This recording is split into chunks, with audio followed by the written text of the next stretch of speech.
Second year کی اردو لازمی کی کتاب سرمایہ اردو کا پہلا چیپٹر مناقب عمر بن عبدالعزیز رضی اللہ تعالیٰ عنہ۔ مصنف ہیں علامہ شبلی نعمانی، جن کا سال پیدائش ہے 1857 عیسوی اور سال وفات ہے 1914 عیسوی۔ علامہ ابن جوزی نے جو مشہور محدث گزرے ہیں حضرت عمر فاروق رضی اللہ تعالیٰ عنہ اور عمر بن عبدالعزیز رضی اللہ تعالیٰ عنہ کے حالات میں ایک کتاب لکھی تھی جس کا نام سیرت العمران رکھا تھا۔ ہم نے یہ کتاب مصر میں کتب خانہ خدیویہ میں دیکھی تھی، جس سے الفاروق کے لیے بہت سے مفید معلومات انتخاب کیے تھے۔ علامہ موصوف نے اس کتاب میں صرف ان باتوں کو لیا ہے جو زیادہ تر ان کی اخلاق اور عدل و انصاف سے واسطہ رکھتی ہیں، چنانچہ ہم چند واقعات کو اس موقع پر نقل کرتے ہیں۔ ان میں حضرت عمر بن عبدالعزیز رضی اللہ تعالیٰ عنہ کے واقعات اور حالات میں سب سے زیادہ جو چیز قابل لحاظ ہے وہ غیر مذہب والوں کے ساتھ ان کا طرز عمل ہے۔ عمر بن عبدالعزیز رضی اللہ تعالیٰ عنہ مذہب کی مجسم تصویر تھے۔ مذہبی حیثیت سے ان کو عمر ثانی کا لقب دیا گیا ہے، اس لیے غیر مذہب والوں کے ساتھ ان کا جو طرز عمل تھا وہ ان کی شخصی حالت نہیں بلکہ مذہب اسلام کا اصلی طرز عمل ہے۔ ان واقعات میں سے ہم ایک واقعے کا ذکر کرتے ہیں۔ ایک دن عمر بن عبدالعزیز رضی اللہ تعالیٰ عنہ مسند خلافت پر متمکن تھے۔ ایک عیسائی نے جو حمص کا رہنے والا تھا دربار میں آ کر یہ شکایت کی، خلیفہ ولید بن عبد الملک کے بیٹے عباس نے میری زمین پر زبردستی قبضہ کر لیا ہے۔ عمر بن عبدالعزیز رضی اللہ تعالیٰ عنہ نے عباس کی طرف دیکھا۔ عباس نے کہا، یہ زمین مجھ کو خلیفہ ولید نے بطور جاگیر عنایت کی تھی، چنانچہ اس کی تحریری سند میرے پاس موجود ہے۔ عمر بن عبدالعزیز رضی اللہ تعالیٰ عنہ نے عیسائی کی طرف مخاطب ہو کر کہا، تم کیا جواب دیتے ہو؟ اس نے کہا، امیر المومنین، میں خدا کی تحریر یعنی قرآن مجید کے مطابق فیصلہ چاہتا ہوں۔ عمر بن عبدالعزیز رضی اللہ تعالیٰ عنہ نے عباس کی طرف مخاطب ہو کر کہا، عباس، خدا کی تحریر تیرے والد ولید بن عبد الملک کی تحریر پر مقدم ہے۔ یہ کہہ کر وہ زمین عباس کے قبضے سے نکال کر عیسائی کو دلا دی۔ ان کا ایک اور کارنامہ جو نہایت قابل قدر ہے، سلاطین بنی امیہ کی ناجائز کارروائیوں کا مٹانا تھا۔ سلاطین بنی امیہ نے ملک کا بڑا حصہ جو زمینداری کی حیثیت سے رعایا کے قبضے میں تھا، اپنے خاندان کے ممبروں کو جاگیر میں دے دیا تھا، جس طرح سلاطین تیموریہ کے زمانے میں بڑے بڑے صوبے شہزادوں کی جاگیر میں دے دیے جاتے تھے۔ عمر بن عبدالعزیز رضی اللہ تعالیٰ عنہ تخت خلافت پر بیٹھے تو سب سے پہلے ان کو اس کا خیال ہوا، لیکن ایسا کرنا تمام خاندان خلافت کو دشمن بنا لینا تھا۔ تاہم انہوں نے اس کی کچھ پرواہ نہ کی۔ اول جب انہوں نے یہ ارادہ کیا، تمام خاندان نے عمر کو، جو عمر بن عبدالعزیز کی پھوپھی تھیں، سفیر مقرر کر کے بھیجا۔ انہوں نے حضرت عمر بن عبدالعزیز رضی اللہ تعالیٰ عنہ کے پاس جا کر کہا کہ تمام خاندان برہم ہے اور مجھ کو ڈر ہے کہ عام بغاوت نہ ہو جائے اور لوگ ہنگامہ نہ کر دیں۔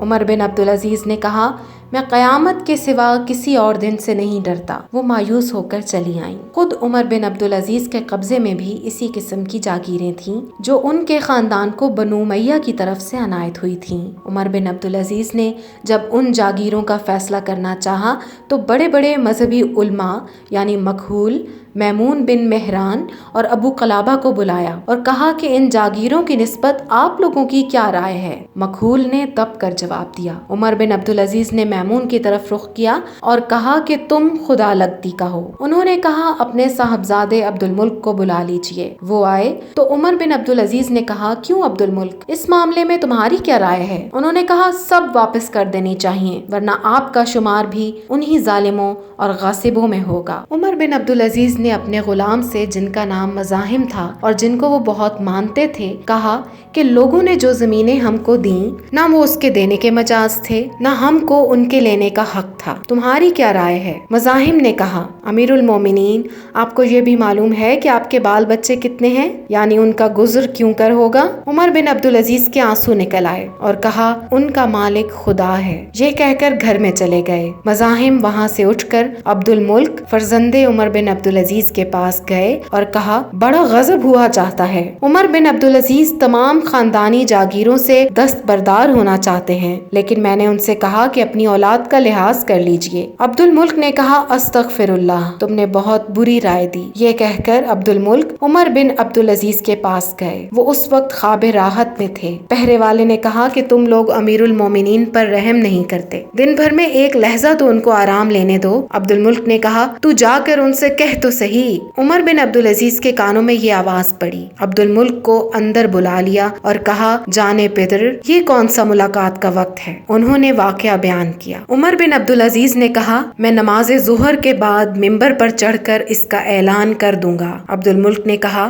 اس کا کون ذمہ دار ہے کہ آپ اس وقت تک زندہ رہیں گے؟ غرض اسی وقت عمر بن عبدالعزیز باہر آئے۔ شہر میں منادی کرا دی گئی کہ لوگ مسجد میں جمع ہوں۔ عمر بن عبدالعزیز نے ممبر پر چڑھ کر کہا، صاحبو، میں ان تمام زمینوں کو جو لوگوں نے ہمارے خاندان کو دی تھیں واپس کرتا ہوں، کیونکہ دینے والوں کو نہ دینے کا حق تھا نہ ہم کو لینے کا۔ یہ کہہ کر جاگیرات کی جو سندیں تھیں صندوق سے نکلوائیں اور قینچی سے کتر کتر کر ان کو پھینکنا شروع کیا۔ یہ جاگیریں کچھ یمن میں تھیں، کچھ یمامہ میں تھیں۔ چنانچہ سب سے پہلے ان زمینوں سے دستبرداری ظاہر کی۔ عمر بن عبدالعزیز کو تمام خاندان میں ابن سلیمان سے بہت محبت تھی۔ وہ اپنی جاگیر کی سند لے کر آئے کہ میری زمین آپ کیوں چھینتے ہیں؟ فرمایا کہ پہلے یہ زمین کس کے قبضے میں تھی؟ بولے کہ حجاج کے۔ فرمایا تو حجاج کی اولاد کا حق ہے، تم کون ہوتے ہو؟ ابن سلیمان نے کہا، اصل میں یہ زمین عام مسلمانوں کی تھی۔ عمر بن عبدالعزیز نے کہا، تو عام مسلمانوں کو ملنی چاہیے۔ ابن سلیمان رونے لگے۔ مزاحم نے کہا، امیر المومنین، آپ ابن سلیمان کے ساتھ یہ برتاؤ کرتے ہیں؟ فرمایا، ہاں، میں ابن سلیمان کو اپنے بیٹے کے برابر چاہتا ہوں، لیکن میں خود اپنے نفس کے ساتھ بھی یہی برتاؤ کرتا ہوں۔ بنو امیہ کے دفتر اعمال میں سب سے زیادہ قوم کو برباد کرنے والا واقعہ یہ ہے کہ انہوں نے آزادی اور حق گوئی کا استحصال کر دیا تھا۔ عبد الملک نے تخت پر بیٹھ کر حکم دیا تھا کہ کوئی شخص میری کسی بات پر روک ٹوک نہ کرنے پائے، اور جو شخص ایسا کرے گا سزا پائے گا۔ اگرچہ اس پر بھی آزادی پسند عرب کی زبانیں بند نہ ہوئیں، تاہم بہت کچھ فرق آ گیا تھا۔ عمر بن عبدالعزیز نے اس بدعت کو بالکل مٹا دیا۔ دو نہایت متدین اور راست باز شخص اس کام پر مقرر کیے کہ عدالت کے وقت ان کے پاس موجود رہیں اور ان سے جو غلطی سرزد ہو فوراً ٹوک دیں۔ ان کے اس طرز عمل سے لوگوں کو عام طور پر جرأت ہو گئی تھی اور لوگ نہایت بے باکی سے ان کے اقوال و افعال پر نکتہ چینی کرتے تھے۔ محدث ابن جوزی نے بس سند یہ واقعہ نقل کیا ہے کہ مسلمہ بن عبد الملک، جو خاندان بنی امیہ کا دست و بازو تھا، نے ایک گرجا کے متولیوں کے مقابلے میں دعویٰ دائر کیا۔ فریق مقدمہ جو عیسائی تھے اجلاس میں حسب قاعدہ کھڑے تھے، لیکن مسلمہ کو چونکہ خاندانی زام تھا اس لیے بیٹھ کر گفتگو کرتا تھا۔ عمر بن عبدالعزیز نے کہا، تمہارا فریق مقدمہ کھڑا ہے، اس لیے تم بیٹھ نہیں سکتے، تم بھی اس کے برابر کھڑے ہو جاؤ یا کسی اور کو مقرر کرو جو تمہاری طرف سے مقدمے کی پیروی کرے۔ مقدمے کا فیصلہ بھی مسلمہ کے خلاف کیا، یعنی زمین متنازع گرجا کے متولیوں کو دلا دی۔ عمر بن عبدالعزیز اکثر عیسائیوں اور یہودیوں کے ہاں مہمان ہوتے تھے، لیکن ان کے کھانے کی قیمت دے دیا کرتے تھے۔ وفات کے وقت اپنے مقبرے کے لیے جو زمین پسند کی وہ ایک عیسائی کی تھی، اس کو بلا کر خریدنا چاہا۔ اس نے کہا، امیر المومنین، قیمت کی ضرورت نہیں، ہمارے لیے تو یہ امر برکت کا باعث ہوگا، لیکن انہوں نے نہ مانا اور 30 دینار دے کر وہ زمین خرید لی۔ عمر بن عبدالعزیز کی حکومت اور سلطنت کا اصل اصول مساوات اور جمہوریت تھا، یعنی یہ کہ تمام لوگ یکساں حقوق رکھتے ہیں اور بادشاہ کو کسی پر کسی قسم کی ترجیح حاصل نہیں۔ صرف ملکی امور میں نہیں بلکہ معاشرت اور ذاتی زندگی میں بھی عمر بن عبدالعزیز اس کا لحاظ رکھتے تھے۔ ان کے کھانے کا طریقہ یہ تھا کہ عام مسلمانوں کے لیے جو لنگر خانہ تھا اس میں 1 درہم روز بھیج دیا کرتے تھے اور وہیں جا کر عام مسلمانوں کے ساتھ کھا لیتے تھے۔ ایک دفعہ رات کے وقت مسجد میں گئے، ایک شخص مسجد کے صحن میں لیٹا ہوا تھا۔ اتفاق سے عمر بن عبدالعزیز کے پاؤں کی ٹھوکر اس کو لگی۔ اس نے جھلا کر کہا، کیا تو پاگل ہے؟ عمر بن عبدالعزیز نے کہا کہ نہیں، پولیس کے آدمی موجود تھے، انہوں نے اس شخص کو گستاخی کی سزا دینی چاہیے۔ عمر بن عبدالعزیز نے کہا، کیوں؟ اس نے کیا گناہ کیا ہے؟ اس نے تو صرف استفسار کیا تھا، کیا تم پاگل ہو؟ میں نے کہہ دیا نہیں۔ عمر بن عبدالعزیز جب مرنے لگے تو مسلمہ بن عبد الملک نے کہا، وصیت کر جائیے۔ کہا، میرے پاس کیا ہے جس کی وصیت کروں؟ مسلمہ نے کہا، میں ابھی 1,00,000 دینار بھیجے دیتا ہوں، جس کو چاہیں اس میں سے وصیت کیجیے۔ فرمایا کہ اس سے تو یہ بہتر ہے کہ یہ رقم جن لوگوں سے وصول کی ہے ان کو واپس دے دو۔ مسلمہ یہ سن کر بے اختیار رو پڑے۔ اس سلسلے میں یہ امر بیان کے قابل ہے کہ خلفائے بنی امیہ کی دولت مندی کا یہ حال تھا کہ جب ہشام بن عبد الملک نے وفات پائی تو اس کے ترکے میں سے صرف اولاد ذکور کو جس قدر نقدی رقم وراثت میں ملی اس کی تعداد 1,10,00,000 دینار تھی، لیکن عمر بن عبدالعزیز نے جب وفات پائی تو کل 17 دینار چھوڑے، جن میں سے تجہیز و تکفین کے مصارف ادا کرنے کے بعد 10 دینار بچے جو ورثاء پر تقسیم ہوئے۔ غرض عمر بن عبدالعزیز کی خلافت اور سلطنت ٹھیک اسی اصول کا نمونہ تھی جو اسلام نے قائم کیا تھا۔ مقالات شبلی، جلد 4۔